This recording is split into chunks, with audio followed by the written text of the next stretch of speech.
সাদা পায়রাটি সেখানে নেই। তার জায়গায় দাঁড়িয়ে আছে এক অসাধারণ সুন্দর পরী।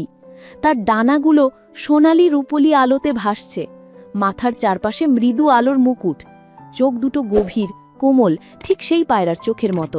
পরীটি নরম কণ্ঠে বলল, নুসাইবা, মিসবা, তোমরা যদি আজ আমাকে না বাঁচাতে তাহলে আমি আর কখনো আমার রূপ ফিরে পেতাম না।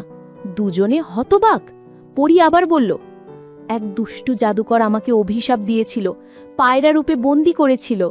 বলেছিল কোনো মানব শিশু যদি নিজের প্রাণের ঝুঁকি নিয়ে আমায় রক্ষা করে তবেই আমি মুক্ত হব। তোমরা সেই সাহস দেখিয়েছ। পরীটি তাদের হাত স্পর্শ করল। হঠাৎ খুব শান্ত অনুভূতি তাদের ভর করল।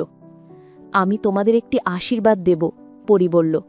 যখনই তোমরা বিপদে পড়বে শুধু আমার নাম ডাকবে, আমি উপস্থিত হব। তারপর সে ধীরে ধীরে আকাশের দিকে উঠতে লাগল।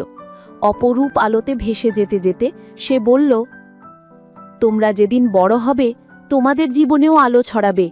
আজ তোমরা আমাকে বাঁচালে, একদিন আমার আশীর্বাদ তোমাদেরই রক্ষা করবে। পরী আকাশে মিলিয়ে গেল।